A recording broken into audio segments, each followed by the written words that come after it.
You're scrolling online, maybe Zillow, Realtor.com, and you find that perfect house. The listing says $450,000, and you think, okay, I can afford that. That's my budget. Now, your next step logically is to find an agent to help you secure the contract and move you through the buying process. When you meet up with your agent, they sit down and they start going through the buying process, and you think, whoa, wait a second. What are all these extra fees that you're talking about? What's all this extra money? You think, holy smokes, I just thought I needed 3% or 20% down. I didn't know I needed all this extra cash. So in today's video, that's what we're talking about, the actual real cost of buying a home so that you're prepared and ready.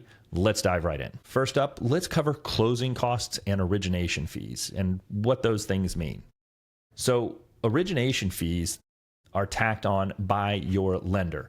That's the cost of acquiring a loan from the bank. Now, obviously the bank has to make money.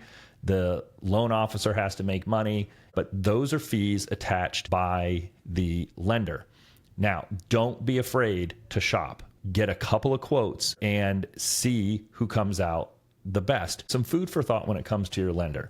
If you call your lender and it takes them 24 hours to call you back, and they work quote unquote banker's hours, 9 to 5, they only return phone calls between the hours of 3 and 5 every day. And if you miss that window, too bad, you're not getting an answer back. You might want to look for a different lender, because real estate happens after hours. It happens on the weekend, right?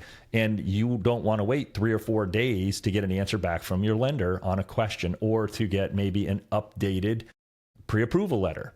So just think about that. Ask for recommendations and look for a couple of different quotes. I think that's very important. Next up would be title fees. The title company, for processing the loan to go to closing, is going to have fees associated with that. Part of those fees are going to be taxes, which we're going to touch on here in a little bit.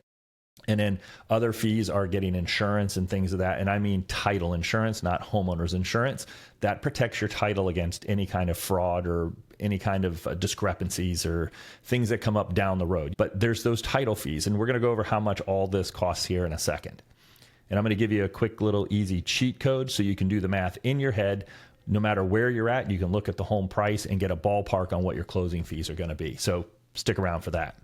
Now, something else that a lot of people forget, and it starts adding up. This is that $650 here, $250 there stuff that you don't necessarily realize. So inspections. You're going to need a full home inspection. I completely recommend that on every single house. Even if it's new construction, I think you should have a home inspection done. You're going to need a 4-point and potentially a wind inspection. Now, depending on the age of the house, you may not need those. You could opt for a WDO, which is a wood destroying organism inspection. And again, they're looking for things like termites and such. If you're doing a VA loan, you're going to have a WDO inspection to qualify for your loan. And then I recommend this on almost every single house, even new construction, because I've found more defects on new construction deals that I've done than I have on existing construction. And that's a sewer line inspection, or what we call a sewer scope. They're a little bit expensive, but you just paid all that money to have your whole house looked at, and then you don't look at the last little bits that you're responsible for. And what they do is they put a camera down into the sewer line that runs from your house to the city's sewer, and they get a video camera picture of it so that you know if there's any issues in there. And root intrusion, I found broken pipes at brand new construction because somebody ran over something or it got stepped on and cracked during the installation process. And then something else that's not super common for us here where I'm at, but buried propane tanks. A lot of times those buried propane tanks, again, this is another $250 little add-on, but the propane company wants to inspect the tank before they transfer service. So again, it's like a startup fee, but it's still money is money. And then something else that is almost always forgotten are your appraisal fees and your surveys, because you're going to have to pay for an appraisal and you're going to have to pay for a survey potentially. Not every jurisdiction requires a survey and not every loan requires a survey, but something to think about. The next one is always the hot button, which is property taxes and insurance, particularly here in Florida. Taxes and insurance are a hot topic for us right now, but you are going to have to pay transfer taxes to transfer the property into your name. And then, of course, you're going to need homeowners insurance. And then I'm not an insurance provider, but the basics are homeowners insurance in general is one item, and then flood insurance is a completely different policy. So they're two separate things. So when you get an insurance quote, don't just assume that you have flood insurance, because they are separate. Now, not every home is going to be required to have flood insurance. Certain insurance providers will force you to get flood insurance. We can talk more on that later. I've got other videos that I go into great detail about that. Now, the positive thing on taxes that will help us save money, so I want to make sure I'm a little positive here, is that if this is your primary residence, don't forget to add your homestead. You're going to have to file for what's called a homestead exemption. And depending on your circumstances, at a minimum for your primary residence, that's going to give you $50,000 deduction in your taxable value on your main property. That can save you a lot of money every year.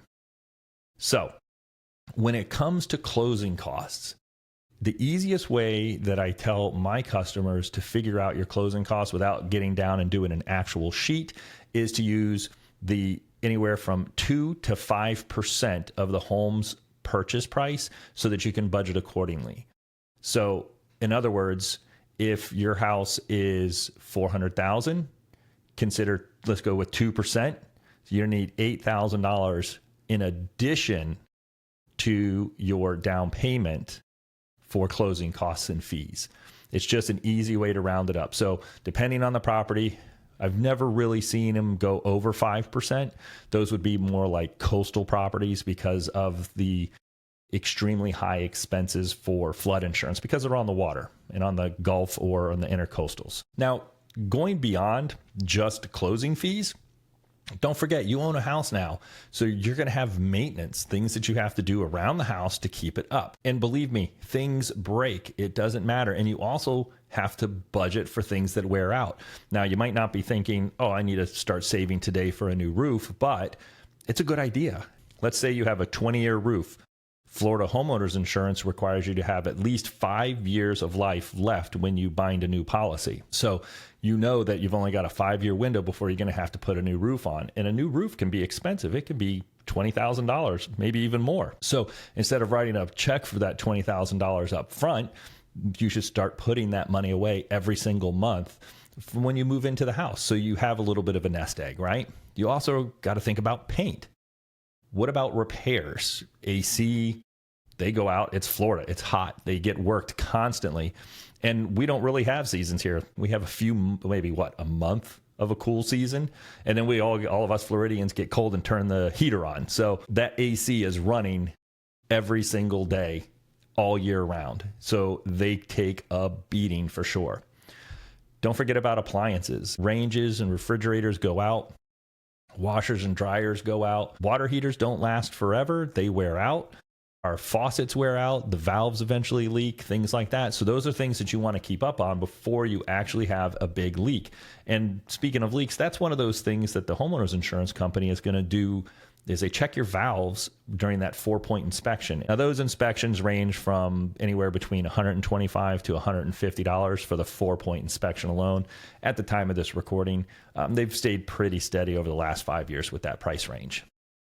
Now, you can get some people who do them significantly cheaper, but just make sure that they actually have a license. A good rule of thumb is to budget 1 to 2% of your home's value each year for maintenance. So on a $450,000 house, that's anywhere from $4,500 to $9,000 a year that you put away. And again, if you don't use it, you have it stashed away for a rainy day. It's perfect. So put that away every year. Preventative maintenance is a lot less expensive than it is to redo everything. So keep that house clean, keep the paint up to date. I can't tell you how many times I walk around the house and I see the soffits, the paint's failing, and then you get dry rot or other kind of things just eating away at the wood. And that $100 problem just became a $500 problem. So stay up on your maintenance issues and it'll save you in the long run. And then, of course, depending on where you live, things are going to cost more money. You might have an HOA, you might have a CDD. Those things don't generally go backwards. They generally go up and cost more money. So take that into consideration when you're making your budgets. In conclusion, that $450,000 house that we started with isn't just $450,000. By the time you add the closing costs, insurance, taxes, and budget for future repairs, you're looking at a much bigger monthly number. Now, I didn't do this video to scare you away from your dream home. I'm doing this so that you're empowered with a full picture of exactly what your budget should be so that there are no surprises and that you can live comfortably and enjoy your life and enjoy your home. Being a homeowner is one of the best investments that you can make, especially here in Tampa, in my opinion, but I'm biased. Trust me, you're going to love it here in Tampa. If you're moving, if you live here, you already know that you love it. It's an amazing place. And my goal is to help you get there without any costly surprises. If you're ready to start your journey, the best first step is to sit down and have a consultation with a local real estate expert who can guide you through every single step and go in a deep dive with your specific situation so that you can make a plan that best fits you, your budget, your family, and your lifestyle. Thanks for watching, and I'll see you on the next video.